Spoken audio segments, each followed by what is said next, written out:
Bem-vindos a mais uma conversa aprofundada. O tema de hoje é algo que, olha, fascina e ao mesmo tempo assusta muitos jogadores de RPG. O conceito de horror pessoal.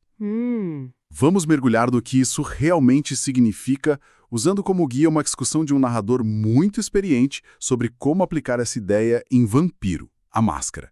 A nossa missão aqui é ir além dos sustos, sabe? E entender aquele terror que nasce de dentro para fora. E o mais interessante é que, segundo a análise que a gente tem em mãos, o horror pessoal não é tipo uma invenção ou um estilo de jogo alternativo. É o tema central proposto pelo próprio livro. Está lá, na contracapa. Sério? Sim, só que, na prática, muitas mesas de jogo acabam se desviando para a ação, para os superpoderes, e essa essência, ela se perde. A discussão é claramente voltada para um público maduro, porque os temas psicológicos que ela abordam são densos. Certo, então vamos começar a desembrulhar isso. Para chegar no horror, o argumento inicial é que primeiro a gente precisa entender o primo mais famoso dele, o terror. Aquilo que a gente vê nos filmes de monstro, de fantasma. Exato. A discussão aponta que o terror tem características bem definidas. E a primeira é que a ameaça é sempre externa, certo? Sempre. É um assassino com uma máscara, um fantasma na casa, um monstro na floresta. É algo lá fora que quer te pegar. E isso se conecta diretamente com a segunda característica. O medo é primitivo. É o medo da morte, da dor física, de ser caçado. É visceral, não é intelectual. E tem aquela curva de intensidade, não é? O primeiro susto, a primeira vez que você vê o monstro, é sempre o mais forte. Depois, conforme a história avança e a gente se expõe mais àquela ameaça, o medo vai diminuindo, a gente meio que se acostuma. A gente se acostuma, é isso. Exatamente. E o que alimenta esse medo inicial é o desconhecido. Quanto menos se sabe sobre o assassino, mais assustador ele é. No momento em que a gente descobre a identidade, a motivação e, principalmente, a fraqueza dele, a bala de prata, o nome do demônio, o poder dele sobre nós diminui drasticamente. O terror floresce na ignorância. Ok, essa parte ficou bem clara. Agora, é aqui que a coisa começa a virar. A discussão propõe que o horror funciona de uma maneira quase oposta. Se o terror é primitivo, o horror é consciente. Ele exige que a gente pense. Sim, e a ameaça muda de alvo. O horror não quer ferir o seu corpo, ele quer quebrar a sua mente. As grandes histórias de horror, como as de Lovecraft, que são citadas na análise, não terminam com um herói morrendo. Elas terminam com um herói enlouquecendo, confinado num sanatório porque o que ele descobriu é insuportável.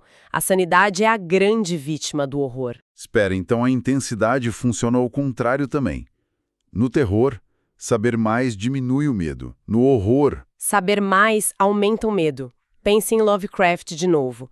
O horror não está em ver os Cthulhu, que é só um monstro gigante com tentáculos. O horror está em compreender o que a existência dele significa. Que a humanidade é uma poeira cósmica insignificante. Que nossas noções de física, religião, de importância são uma piada.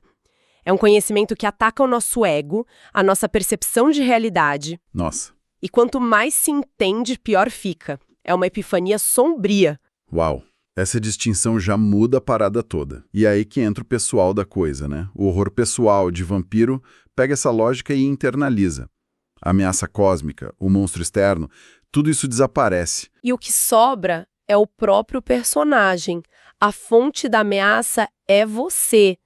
Não é o medo de ser pego, é o medo de se perder, de perder o controle e ter que viver com as consequências do que você fez. A metáfora central usada na discussão é brilhante. O vampiro que não se olha no espelho, não porque não tem reflexo, mas para não ter que encarar o monstro que ele vê ali. Ele se agarra com todas as forças à farsa de que ainda é humano. E essa farsa vai se desfazendo em camadas, pelo que entendi. A discussão descreve duas camadas de horror, uma mais funda que a outra. A primeira é a constatação mais direta. Eu sou o vilão da história. E não de um jeito poético, de um jeito prático. O personagem se alimenta de pessoas. Ele usa poderes para manipular mentes. Ele escraviza mortais com laços de sangue. A análise é bem direta nesse ponto. O personagem precisa chegar à conclusão de que o mundo seria objetivamente um lugar melhor se ele não existisse. Essa é a primeira porta que se abre. Mas a segunda camada, essa foi a que realmente me pegou. A ideia de que o vampiro não é um humano que está se transformando em monstro aos poucos. Não. A verdade, segundo essa perspectiva, é muito mais terrível. Ele já é um monstro. Um cadáver reanimado que apenas emula sentimentos humanos com base nas lembranças que ele tem. Ele não está perdendo a humanidade. Ele está perdendo os últimos resquícios, a última imitação dela. É só uma questão de tempo até a máscara cair de vez. E o sentimento que isso deveria gerar, segundo o narrador, não é medo, é nojo. Nojo de si mesmo. Certo. Teoria fascinante. Mas como o narrador faz isso acontecer na mesa, sem parecer que está forçando a barra? A discussão foca muito na ideia de que o horror pessoal não é um evento, mas a consequência de um. O trabalho do narrador é ser o eco das ações dos jogadores. E ele dá uma sugestão bem controversa para reforçar isso, a de premiar a maldade e punir a bondade. Como assim? Não no sentido de dar pontos de experiência para quem é cruel, mas de mostrar que, naquele mundo sombrio, tentar fazer a coisa certa geralmente causa um desastre ainda maior. Ser bom é perigoso, ser egoísta é seguro. O sistema do mundo favorece a monstruosidade. Isso é genial e terrível ao mesmo tempo. E a análise ainda aponta que os jogadores criam as próprias armadilhas. Na hora de montar a ficha do personagem, todo mundo quer ter coragem, força, porque acham que a luta vai ser física. Exatamente. E eles negligenciam atributos como consciência ou autocontrole. Eles constroem um soldado para lutar numa guerra que é, na verdade, filosófica. A batalha não é contra outros monstros, é contra si mesmo. E eles chegam completamente desarmados para esse conflito. E essa necessidade de um pensamento complexo, de lidar com dilemas morais, de estratégia psicológica, isso me faz pensar no perfil de quem se atrai por esse tipo de entretenimento. Não é um jogo simples. De forma alguma. Lidar com narrativas assim exige criatividade, inteligência e um gosto por desafios intelectuais. Geralmente, quem se aprofunda nesse hobby é uma pessoa que gosta de ler, que pensa fora da caixa, é uma ginástica mental. Sabe, essa capacidade de analisar cenários complexos, de se dedicar a um problema e pensar em consequências, é uma habilidade muito valorizada em outras áreas, não é? Para quem precisa de alta performance nos estudos, por exemplo. Totalmente. O tipo de raciocínio lógico e dedicação que se aplica numa crônica de RPG bem elaborada é muito parecido com o que é necessário para se preparar para um grande desafio, um vestibular, um concurso público, a prova da OAB ou até a residência médica. É a mesma disciplina mental para superar um obstáculo intelectual. Faz todo sentido. E para quem está nessa jornada de estudos, se preparando para valer, vale a pena conhecer o MadCobe. É só entrar em madcobe.com.br ou baixar o app para ter acesso ao maior banco de questões do Brasil. Tem provas anteriores de todas as instituições, questões comentadas por especialistas, resumos práticos, aulas completas e flashcards prontos, tudo para revisar onde e quando quiser. Uma ferramenta é tanto. E essa ideia de estudo e consequência é o gancho perfeito para a parte mais forte da discussão. Os exemplos práticos. É neles que o conceito de horror pessoal realmente ganha vida. Vamos ao primeiro, que é muito impactante. O cenário é o seguinte: os jogadores, agindo como heróis, decidem limpar um ninho de vampiros inimigos, o Sabá. Eles são bem-sucedidos, eliminam o grupo e vão para casa com aquela sensação de dever cumprido. Só que aí vem o eco. Dias depois, o xerife da cidade os procura, preocupado. Ele mostra um vídeo de uma câmera de segurança. A gravação exibe uma casa sendo invadida por figuras mascaradas. Uma família inteira é aterrorizada, os pais são agredidos e todos são sequestrados.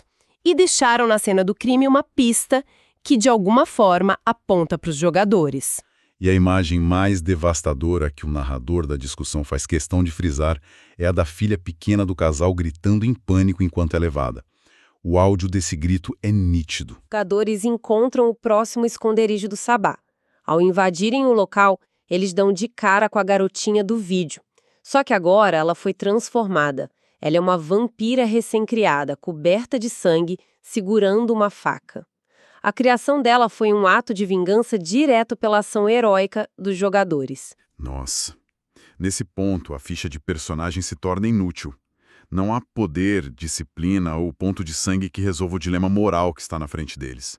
O que eles fazem com aquela criança que eles mesmos criaram? Matam? Tentam salvar? Sabendo que talvez seja impossível? É uma situação sem vitória. É o horror em sua forma mais pura. O conflito deixa de ser físico e se torna inteiramente moral. O problema não é o inimigo que eles precisam derrotar. É a consequência. De estar orquestrando tudo, usando esses eventos para fazer os personagens terem pesadelos recorrentes com o grito da menina, lentamente erodindo a sanidade deles. O que amarra perfeitamente com a mecânica do jogo, onde a perda de humanidade leva diretamente ao ganho de perturbações mentais. O trauma do personagem se reflete nas regras, mas isso me levanta uma questão. E o jogador que não quer isso? Aquele que só queria ser um super-herói sombrio. Como um narrador lida com essa resistência? Essa é a pergunta de $1 milhão.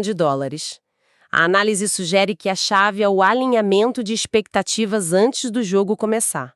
Mas, durante a partida, a ideia não é forçar o jogador a se sentir mal. É simplesmente mostrar que o mundo reage. As ações de super-herói têm consequências sombrias. Você pode até salvar o dia, mas alguém, como a criança do nosso exemplo, vai pagar o preço. O horror é o jogador perceber essa conta chegando. Entendi. As consequências são inevitáveis. A reação do personagem a elas é que define o jogo. E a discussão também traz um exemplo mais sutil, que talvez seja ainda mais cruel. Sim, um cenário mais corriqueiro. Durante uma missão, os jogadores matam um segurança humano, um obstáculo anônimo.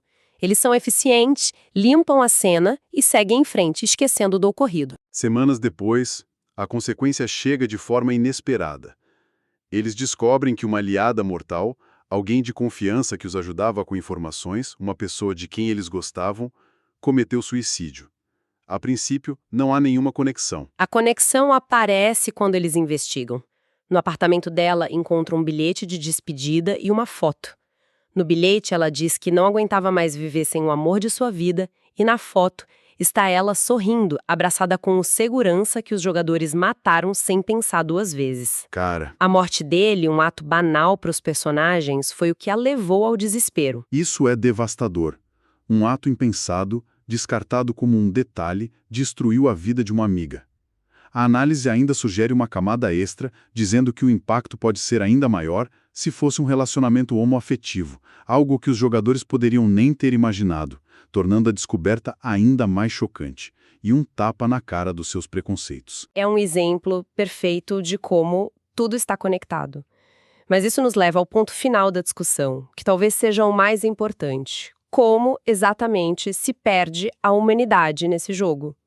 E a resposta é bem contraintuitiva. Porque não é por sentir culpa, certo? Pelo contrário, a culpa, a angústia, a depressão por ter feito algo terrível, tudo isso é um sinal de que a humanidade ainda está lá, lutando. Sentir-se mal pelo mal que você fez é profundamente humano. A humanidade se perde, então, no momento em que o personagem se justifica. É isso? Exatamente. É o momento da racionalização. Quando o jogador diz, pelo personagem, mas ele merecia morrer. A culpa não é minha. Eu estava fora de mim. Era ele ou eu. Nesse instante de autojustificativa, a monstruosidade venceu a humanidade. O narrador da discussão diz que na mesa dele, essa racionalização nem precisa de um teste de dados. É uma perda automática de humanidade e o ganho de uma nova perturbação. Então, no final das contas, o que essa análise toda nos mostra é que o horror pessoal não tem nada a ver com monstros debaixo da cama. É sobre o reconhecimento lento e agonizante do monstro que vive dentro do espelho.